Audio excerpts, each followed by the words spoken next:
मुझसे बहुत बड़ी भूल हो गई प्रभु। प्रभु मुझे क्षमा कर दीजिए, मुझे क्षमा कर दीजिए प्रभु। क्षमा मांगने की कोई आवश्यकता नहीं गणपति भट्ट। तुमसे कोई अपराध नहीं हुआ है। वो तो तुम्हारी निर्मल भक्ति थी जिसके कारण अपने आराध्य प्रभु श्री गणेश के सिवाय तुम किसी अन्य को देख ही नहीं पाए। प्रभु अपराध न हो, किंतु भूल तो थी मेरी। पर अब मैं समझ गया हूं कि प्रभु निराकार है, एक ही है परम ब्रह्म प्रभु। वो अपने भक्त को किसी भी रूप में क्यों न दिखे, किंतु मैं तो आपको अपने आराध्य श्री गणेश जी के रूप में ही देखना चाहता हूँ। मेरी आपसे एक विनती है प्रभु, यदि आप मेरी भक्ति से प्रसन्न हैं और मेरी अज्ञानता के लिए मुझे क्षमा करना चाहते हैं, तो कृपा करके आप मुझे अपने परम ब्रह्म परमेश्वर रूप के दर्शन देकर मुझे मोक्ष प्रदान कीजिए प्रभु, मुझे मोक्ष प्रदान कीजिए।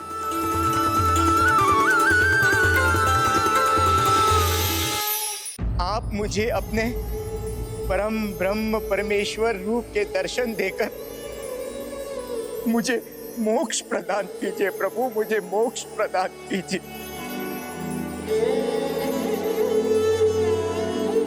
तथास्तु तथास्तु।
नमस्ते गणपते त्वमेव प्रत्यक्षं तत्त्वमसि त्वमेव केवलं कर्तासि त्वमेव केवलं धर्तासि त्वमेव केवलं हर्तासि त्वमेव सर्वं खल्विन्दं ब्रह्मासि।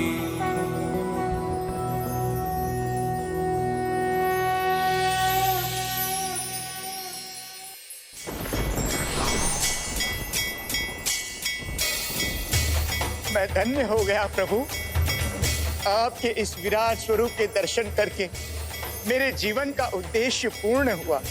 अब आप अपने इस भक्त को स्वयं में समाहित करके मोक्ष प्रदान करने की कृपा कीजिए प्रभु परम ब्रह्म परमेश्वर।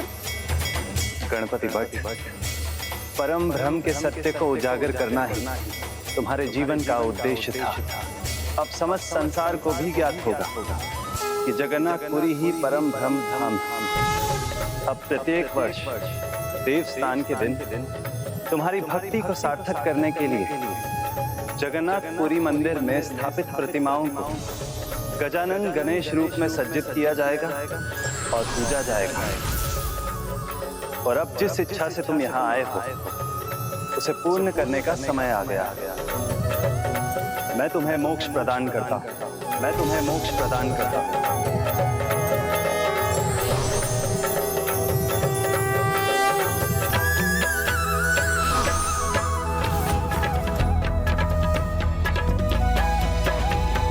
आज यहाँ आकर मेरे भक्त के साथ मेरी भी तीर्थ यात्रा संपन्न हुई।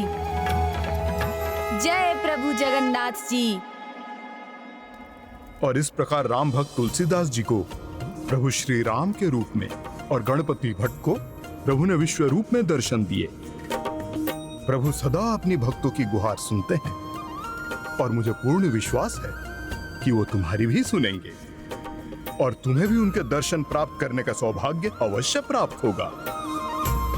अब मुझे जाना चाहिए, पूजा का समय हो गया। आप मुझे विश्वास तो दिला रहे हैं कि प्रभु आएंगे, किंतु मैं कहाँ तुलसीदास जी या गणपति भट्ट जी जैसा महान भक्त हूँ कि प्रभु आएंगे और स्वयं मुझे अपने दर्शन देंगे।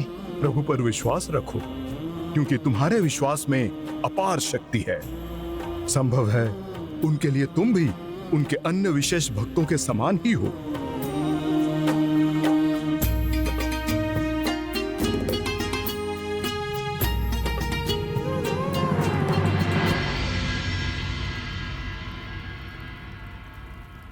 उचित कहा पुजारी जी ने, अपने विश्वास को डगमगाने मत दीजिएगा। किंतु अपना संशय कैसे दूर करूं मैं? विशेष भक्त कहाँ हूं मैं?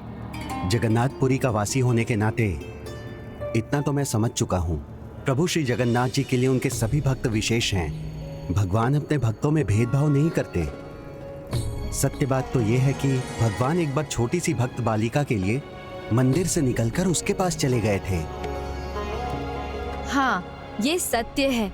और इस कथा से ये भी प्रमाणित होगा कि जब भगवान को भक्त प्रसन्न करने का प्रयास करते हैं तो भगवान भी अपने भक्त की प्रसन्नता के लिए कुछ भी करते हैं। किंतु वो बालिका भक्त थी कौन? क्या है उनकी कथा? वो प्रभु की सबसे कम आयु की भक्त अवश्य थी, किंतु उसकी गिनती सबसे महानतम भक्तों में थी। जगन्नाथ जी पूरी क्षेत्र में ही एक सब्जी उगाने वाले साधारण किसान की पुत्री थी वो। भगवान की भक्त नन्ही बालिका थी जो निर्दोष, निष्कपट, कोमल मन वाली थी, तो भगवान भी उसके अनुसार ही व्यवहार करने लगे। यही तो है निर्मल भक्ति की महिमा पुष्पदंत जी। जब भक्त इतने स्वच्छ मन से प्रभु को पुकारे तो वो स्वयं को रोक ही नहीं पाते, स्वयं आ जाते हैं अपने भक्त के पास।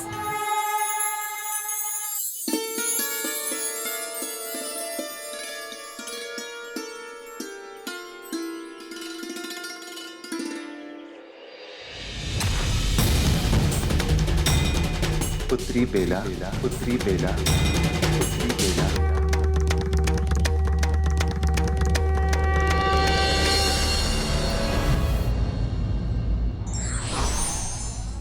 भक्ति का मार्ग कठिन है किंतु उसका फल मीठा है।